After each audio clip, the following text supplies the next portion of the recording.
En definitiva, en función de diversas definiciones o propuestas del modelo de competencias, ¿cuáles son los elementos comunes que hoy día se aceptan?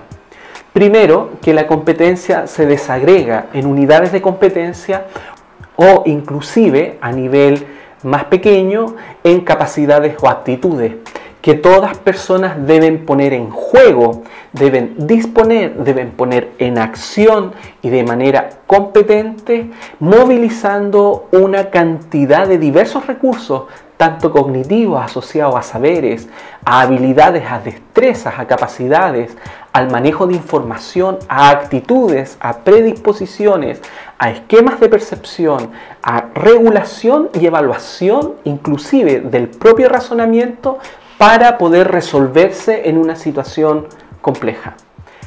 Entonces, en esta mirada de la competencia desde una perspectiva más global, integral y que tiene que ver con las nuevas acepciones, la competencia involucra siempre un desempeño, pero en un proceso complejo, integral, donde tiene una importancia muy valiosa la comprensión del contexto, porque siempre se responde en función de la necesidad de este medio cultural que es el contexto, en definitiva, que es el escenario donde se desempeña la competencia. El avance ha sido desde las primeras definiciones de competencia a entender que hoy día no es solamente la definición conceptual, sino que su relación con un procedimiento, un hacer, una puesta en acción desde las posibilidades de desenvolvimiento en un contexto. Entonces, la mirada va hacia una función de comprensión más integral del ser humano. De hecho, se asocia con las propuestas de la UNESCO acerca de los pilares fundamentales de la educación, que es el comprender que el ser humano debe desarrollar el ser, el saber, el hacer y el estar con los demás.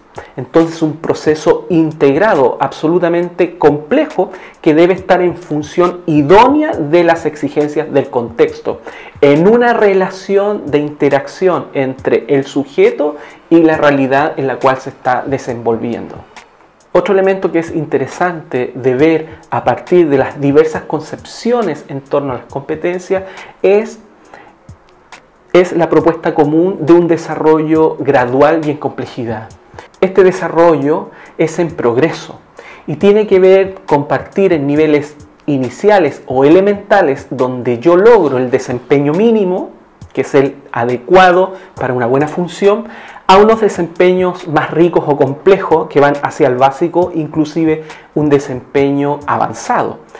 Pero entendiendo que como el desempeño siempre debe ser un buen desempeño, los requerimientos mínimos o elementales del desempeño deben ser ya de un buen hacer. Un hacer de forma correcta, mínima, pero bien desarrollada. Por ejemplo, cuando yo llevo a arreglar un artefacto, yo no espero que el técnico me lo arregle a medias. El artefacto debe funcionar. Entonces, los procedimientos técnicos, los conocimientos tecnológicos aplicados tienen que ser en función del logro del desempeño de forma correcta. No existe un desempeño mal habido, por así decirlo. Los desempeños parten desde un buen desempeño, aunque sea un nivel elemental, hacia desempeños más avanzados o expertos. Entonces, esto tiene una injerencia muy fuerte en los procesos evaluativos que vamos a ver a posterior en los modelos sobre evaluación de competencias. Otro tema que es interesante de esta concepción es el levantamiento de teorías sobre la evolución y la construcción de desempeño de lo que se habla de la persona novata, la persona experimentada y la persona experta, donde la diferenciación entre la persona experta o la persona experimentada no es el tiempo de desempeño en la función para el desarrollo de sus competencias, sino que las capacidades de autogestión, de planeación, de función ejecutiva y de reflexión sobre sus propios desempeños. En definitiva, ¿cuáles serían entonces los componentes estructurales de las competencias a partir del análisis de diversas teorías, autores o tipologías? Primero, es una dimensión del desarrollo humano que debe comprenderlo desde la integralidad y de la complejidad. Hoy día tenemos, por ejemplo, la teoría del desarrollo biopsicosocial que fundamenta esta mirada holística e integral del desarrollo de las personas. Primeramente, estos desempeños o puesto en juego de las habilidades, las capacidades, las competencias, están en torno a una problemática o a una situación de exigencia del contexto, en la cual hay ciertos rangos de aplicación para la resolución. Y por ende, lo primero es poder identificar las capacidades, las habilidades, en definitiva, las competencias puestas en juego. Y para la identificación de esas competencias es sumamente útil identificar en estas tareas de desempeño o funciones de desempeño los criterios de realización, los criterios de desempeño para poder clarificar con descriptores las acciones inherentes y adecuadas. A partir del levantamiento del análisis de funciones competentes, de tareas de desempeño, comienza a levantarse toda una modalidad sobre la identificación y la normalización de competencias. Tenemos modelos de certificación, tenemos la definición de perfiles profesionales, tenemos un sinnúmero de articulación en torno a requerimientos del contexto laboral empresarial con las expectativas que se esperan de un buen desempeño en ámbitos específicos de participación, tanto laboral como ciudadanos, etc. Siendo estas líneas de normalización, de certificación y acreditación de competencia hoy día parte de las grandes políticas públicas, educativas a nivel estatal, regional, inclusive continentales, para poder establecer parámetros mínimos de desempeño en funciones productivas y laborales.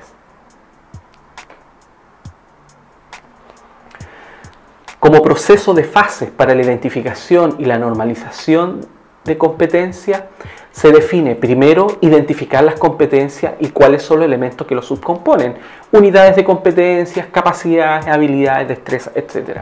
Segundo, determinar los criterios de desempeño o de realización de cada uno de estos subelementos o subunidades de la competencia. Luego, establecer rangos de aplicación de cada elemento de la competencia.